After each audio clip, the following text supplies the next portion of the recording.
So I finished Persona 5 Scramble. Overtime they erode and destroy hearts of good souls in the dark. Back in 2019, I used to work at a GameStop. My one dream job as a gamer finally came true, and it was the last joyful year I had before 2020 hit all of us like a train. I remember seeing the announcement and trailers being played on repeat on the TV in the back corner of the store about a game called Persona 5 Royal.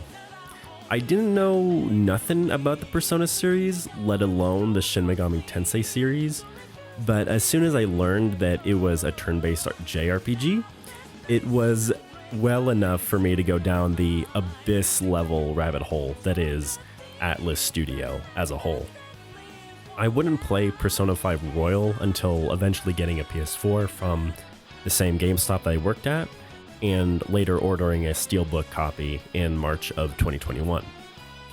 I'll maybe do like a episode on that entry, but all in all, I'll say it here and now. The game got me hooked immediately with its style, characters, and of course, groovy soundtrack that even non-gamers can appreciate.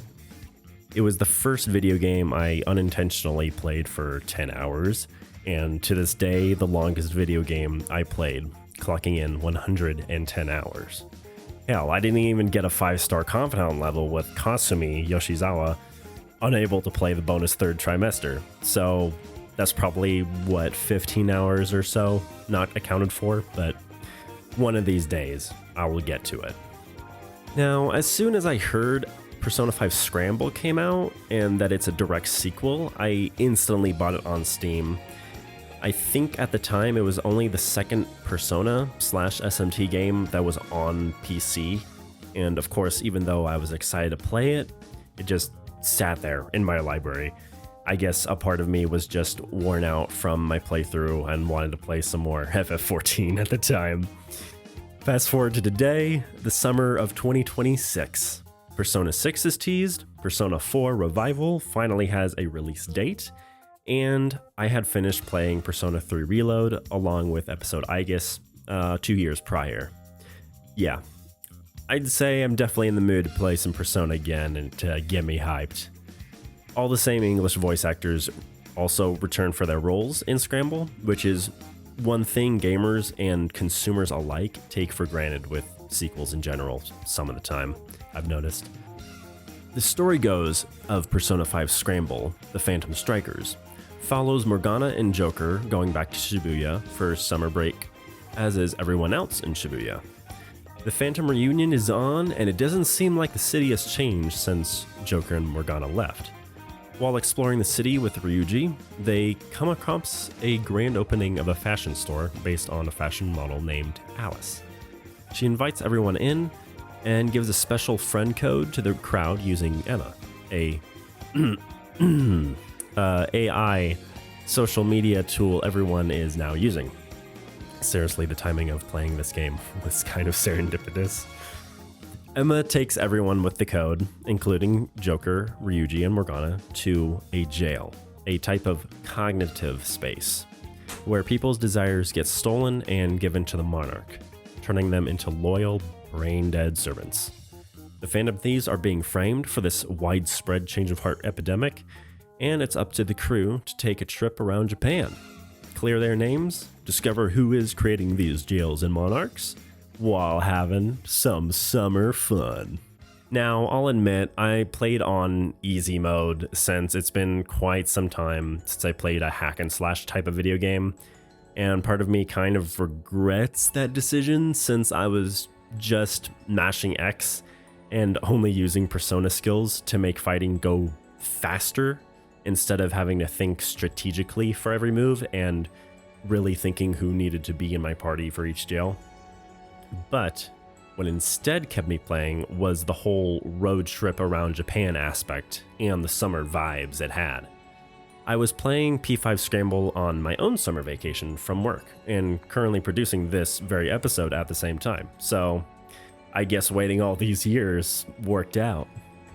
In Persona 5, you just explore around Shibuya and villains' palaces, but in Scramble, it was almost like it was trying to be more open zone instead of linear. Futaba later explains in Sendai that the jails are still available, even without their monarch, and can travel to them instantly from anywhere. Was pretty exciting. There were parts in Persona 5 Royal that I wish I could go back to in the palaces, but once the ruler of the palace was defeated, the palaces would just disappear along with them. But in contrast, somehow the palaces felt more open and explorable than the jails were, especially the Kyoto jail. Goddamn, forgot how much of a pain in the ass teleport mazes were since playing Touhou Artificial Dream in Arcadia. My favorite jail, however, probably has to be Okinawa. You almost forget how summery, relaxing, but exciting the rest of the journey is until you reach this very jail. It's dark, brooding, probably the hardest jail to sneak around in, and the music makes the place so mysterious, almost like you're playing an SMT game and not Persona all of a sudden. Later, finding out the monarch of the jail offed himself for not wanting to be a test subject for the grand experiment of the jails and their creation makes the place all the more dreadful to explore.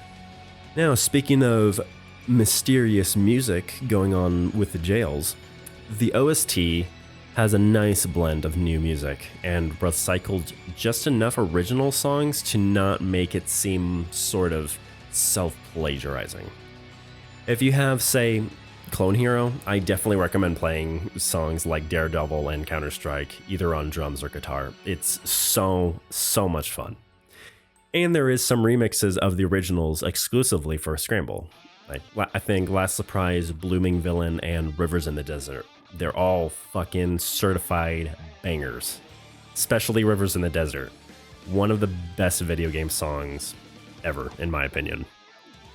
I did also get the deluxe upgrade where you get the Persona Legacy music bundle to use in place of these other songs. And I have to say, hearing A Lone Prayer from the Persona 1 OST has me very excited to play it one of these days, though. One of these days. And A Lone Prayer weirdly fits in well with Persona 5. Very weirdly. Now, moving on to characters, there are 3 main characters that get introduced. First is Sophia, humanity's companion, the other AI in the story, and the new Phantom Thief that joins along with the gang. Trying to discover what is the human heart and finding how confusing it can be. I really didn't hate Sophia as much as I thought I would, surprisingly. I wish she could just be quiet while using her online shop when I'm buying cooking ingredients and healing items. That's the only time I found her obnoxious. Always having to say something whether you're buying or selling. And you cannot buy in bulk. You have to sit there, select each item, the quantity, and confirm the transaction one by one. Her voice could have been a little less squeaky, but I don't think she's ultimately as bad as let's say Paimon from Genshin Impact. Her design is downright adorable though, and the cutscenes where she gazes at the real world and like when she's at the bottom of the ocean with Joker, looking through Joker's phone, was really endearing. I guess it kind of makes up for the annoyances a little bit. Zenkichi is the second character introduced to the Phantom Thieves when asking questions about the Change of Heart epidemic in Lebanon. At first, he's viewed as just another geezer with some pubsec advantage up his sleeve, then beginning to help the Phantom Thieves with sending calling cards in some cities. Eventually, you travel to his home in Kyoto, meeting his daughter Akane and discovering the tragedy of his wife being murdered. Then Kichi knows who is behind this murder, along with his daughter, but eventually just shuts up and moves on, with Akane totally resenting him for it. This leads to the best scene in the whole game, with Zenkichi realizing his faults letting down Akane and swearing to follow a true path of justice, all while getting her out of the jail. In my opinion, Zenkichi pretty much carries this game. He's a believable character, and all of his interactions with every character is well written and well voice acted by Tom Taylorson. Finally, the third main character is Ichinose. Now, this does call for some spoilers. She acts as an excited, nerdy woman who is the inventor of Emma when the Phantom Thieves meet her at Sendai. She's immediately buddy-buddy with them and even believes the existence of the cognitive world that is accessible with her creation. You later do some side quests for like junk collecting throughout the jails for certain items in return, but she's revealed to be the big baddie, not that guy. She has always been called a lifeless doll and faked her happy demeanor to everyone, convincing herself that she simply was born without a heart, unable to feel anything. She creates Emma to eventually be Demiurge, a god, to steal everyone's desires and help them not have any heartache or any pain.